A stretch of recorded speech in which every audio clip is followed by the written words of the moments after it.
Assalamualaikum warahmatullahi wabarakatuh. Perkenalkan, nama saya Dani Muhriza dari Agroindustri Politeknik Negeri Tanah Laut semester 4. Di sini saya akan menjelaskan bagaimana cara membuat tabel distribusi frekuensi dan juga menghitung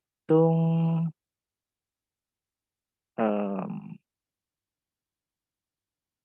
standar deviasi dan membuat diagram poligon dan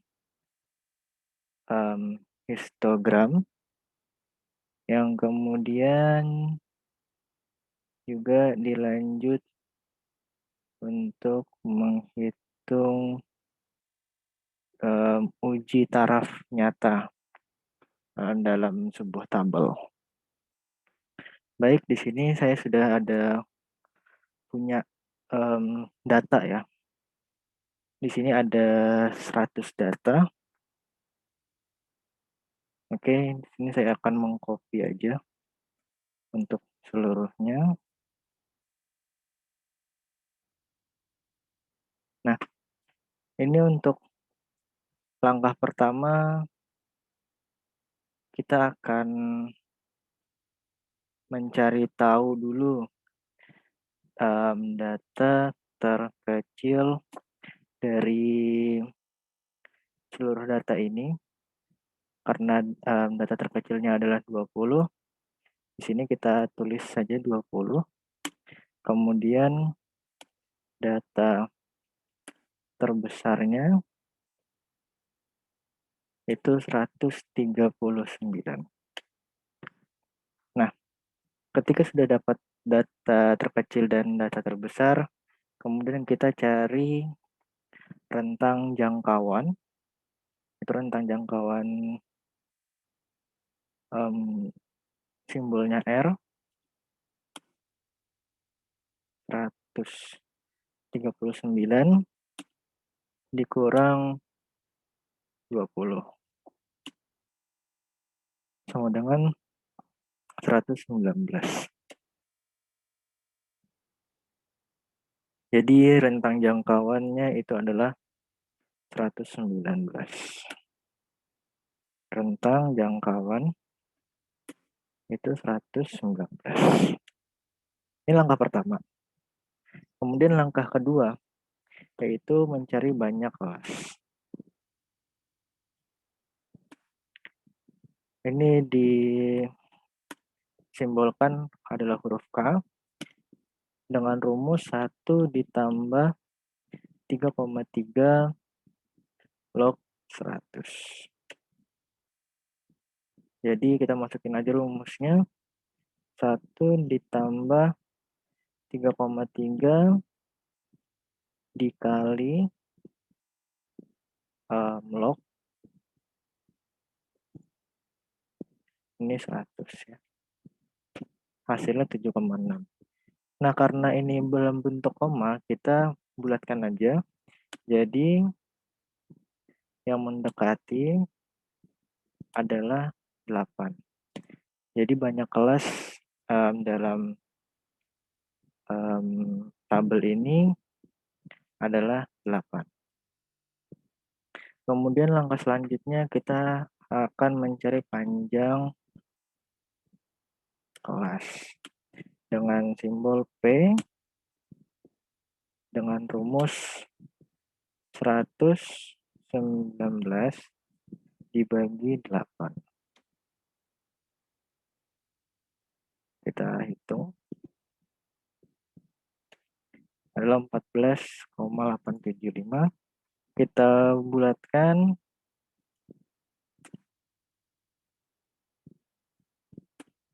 adalah 15. Jadi panjang kelas dalam tabel ini adalah 15 ya. Kemudian langkah keempat, langkah selanjutnya yaitu mencari ujung kelas pertama.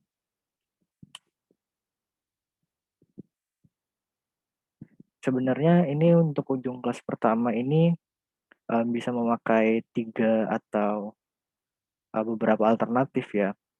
Tapi karena di sini saya menyingkat waktu aja, kita sepakati bahwa ujung kelas pertamanya adalah 20, yaitu data terkecil dari tabel tersebut. Kemudian kita cari batas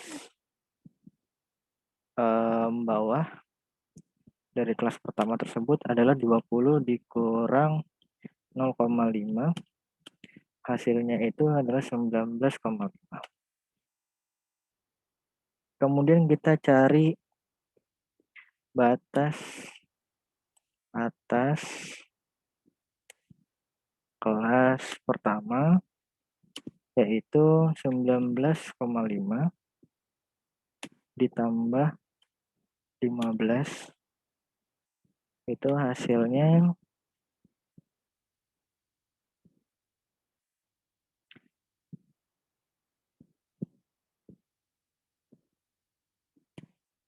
34,5.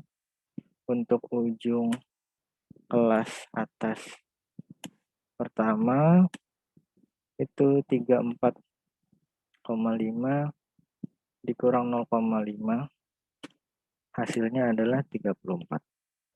Nah, jadi nanti interval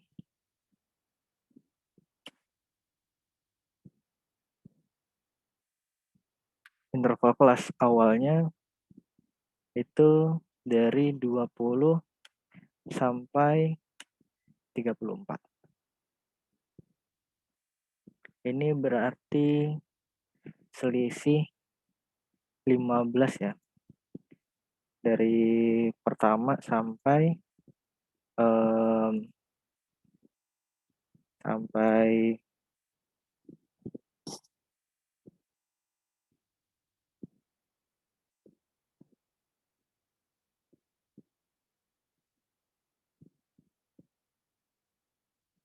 8. Banyak kelasnya nanti adalah 8 kelas ke bawah. Ini berarti 35 sampai 49. Saya untuk mempersingkat waktu aja, saya copy dari sini.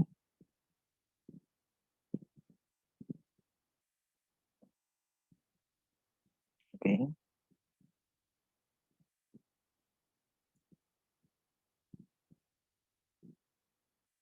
Nah, kita akan hitung kemudian frekuensi.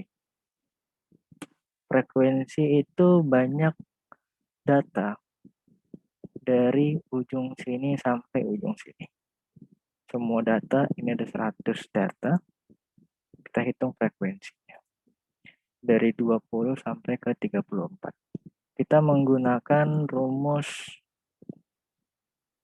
di sini CONTIFS ya. Kita gunakan rumus CONTIFS.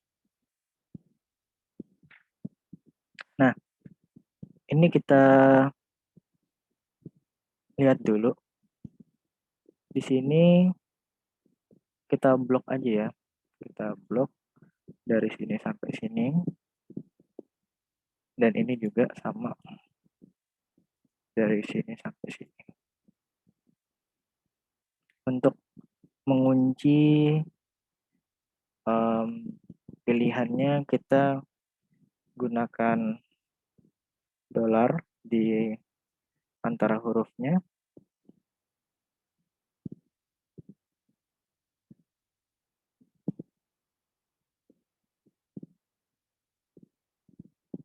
Agar nanti ketika ditarik itu bisa langsung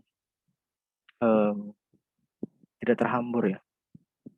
Nah, kemudian ini selanjutnya adalah kurang dari sama dengan 20. Kita lihat di sini, karena batas bawahnya ini adalah 20, jadi lebih besar sama dengan 20. Kenapa kok bisa lebih besar sama dengan 20? Karena kalau kita hanya menggunakan lebih besarnya saja, terkadang 20-nya itu tidak terikut.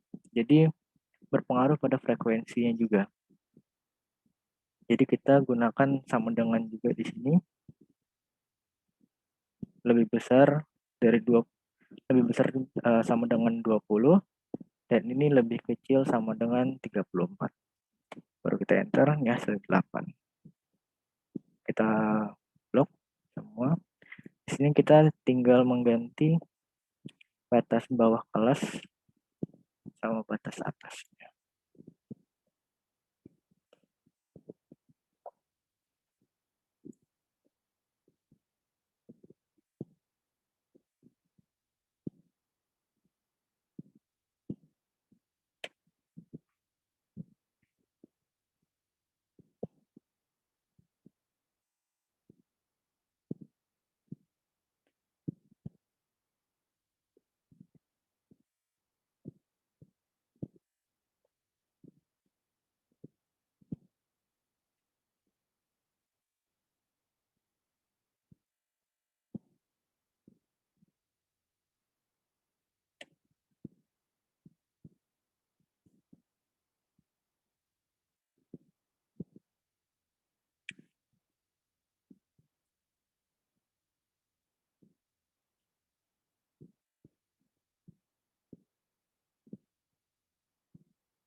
Nah, di sini kita melihat ya, kita jumlahkan semua pakai sum.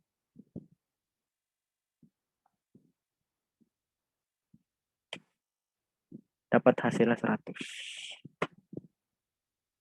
Oke, ini sudah dapat untuk tabel frekuensinya. Kemudian kita cari untuk min, median, dan modus dari data ini. Kemudian juga deviasi, rata-rata, varians, dan standar deviasi. Untuk min kita pakai average. Dari average kita blok aja semuanya di sini. Dapat 64,34. Untuk median sama juga ya. Kita blok semua dari situ dari ujung sampai ujung. Dapat 63 dan modus kita pakai mode yang bawahnya aja. Dapat 64. Kemudian untuk standar deviasi.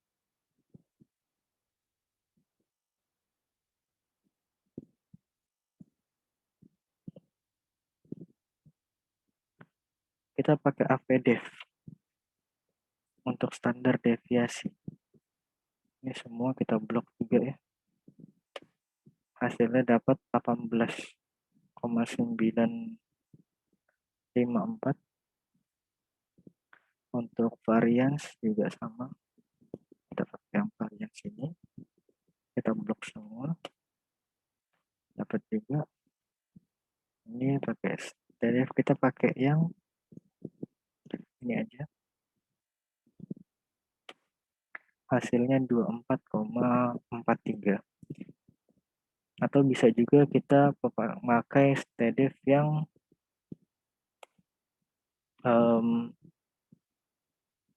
populasi ya. Hasilnya juga kurang lebih aja 24,3. Hanya selisih koma aja. Nah, kemudian untuk membuat diagramnya, kita ambil dari sini.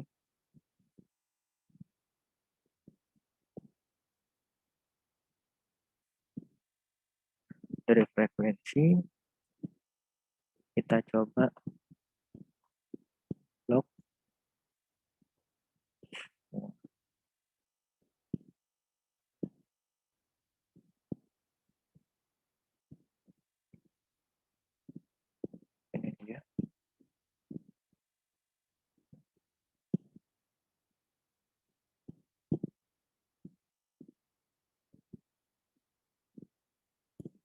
untuk yang histogram ya.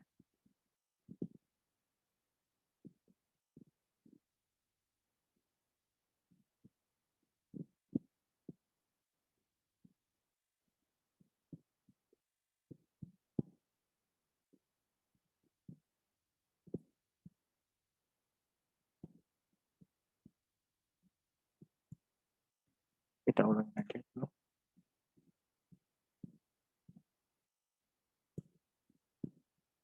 Nah, ini dia.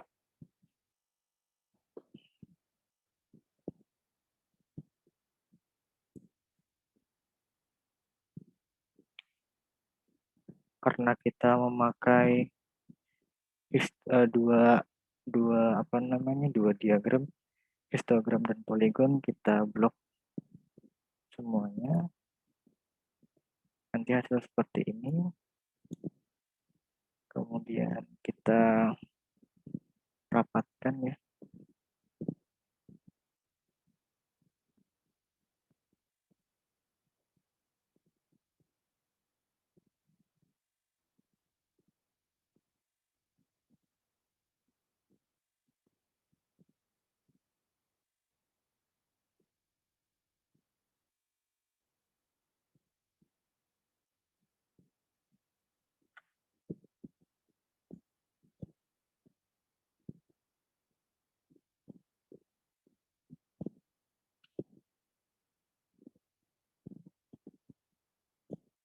Oke. Ini kita ubah jadi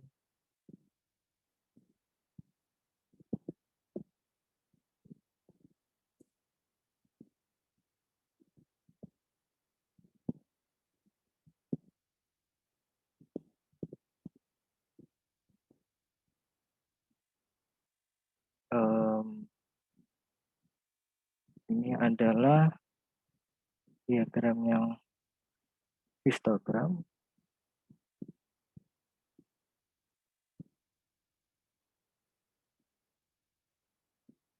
Dan yang ini adalah untuk poligon.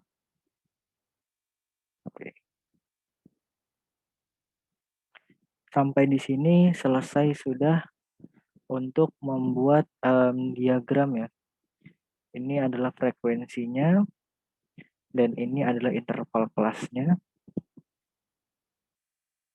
Sudah selesai semua dari langkah pertama, yaitu mengurutkan data terkecil sampai ujung kelas pertama, dan kita mengambil interval kelas sebanyak 8 kelas dengan panjang kelas adalah 15.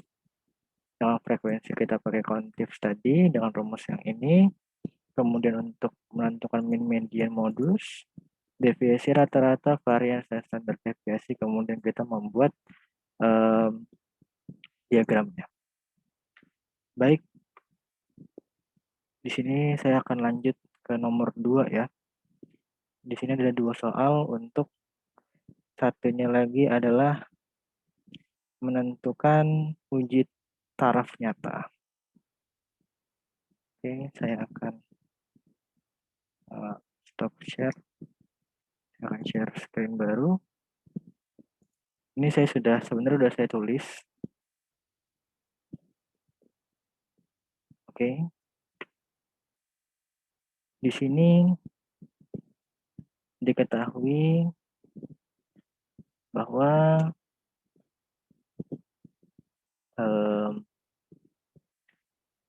N-nya ini adalah 80. Itu adalah sampel kaleng. Oke, saya bacakan dulu soalnya semuanya. Suatu pabrik susu merek Good Milk melakukan pengecekan terhadap produk mereka. Apakah rata-rata berat bersih suatu kaleng susu bubuk yang diproduksi dipasarkan sudah lebih kecil dari 400 gram? Dari data sebelumnya diketahui bahwa timbangan baku bersih per kaleng sama dengan 125 gram. Dari sampel 80 kaleng yang diteliti diperoleh rata-rata berat bersih 380 gram, apakah berat bersih rata-rata yang dipasarkan sudah lebih kecil dari 400 gram dapat diterima? Ujilah dengan taraf nyata 5%. Dan juga Z-tabelnya minus 1,64.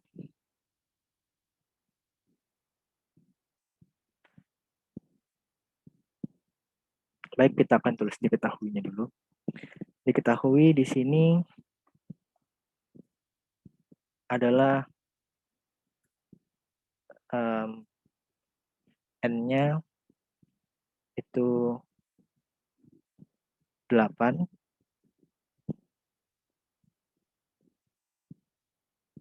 Ini ya 8. Ini apakah terlihat atau tidak ya?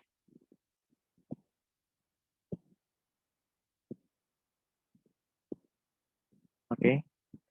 Ini N-nya 80 karena dari banyak sampel kalengnya 80. Kemudian lanjut ke X-nya ini adalah berat bersih dari seluruh rata-rata ya, 380 gram. Terus ini 125 adalah simpangan baku. 400 ini adalah jumlah maksimal dari produksi rata-rata berat satu kaleng. Alfanya adalah 5%, kita ubah ke desimal menjadi 0,05. Kemudian untuk uji hipotesis, H0-nya ini adalah N sama dengan 400, H1-nya sama dengan N lebih kecil dari 400 dengan perbandingan 20:0,5 sama dengan 1,-1,64. Ini untuk kita akan melakukan ke pengujian sisi kiri. Dimasukkan ke rumus adalah Z0 380 dikurangi 400, kemudian dibagi 125 dibagi akar dari 80, didapatkan hasil minus 100, mohon maaf, didapatkan hasil minus 1,43. Karena minus 1,43 ini lebih besar dari minus 1,64, maka H0 dapat diterima. Kenapa kok H0 dapat diterima? Kita lihat di diagram ini, kita tarik garis 2 ini adalah minus 1,64, ini titik nolnya, dan di sini ada 1,64,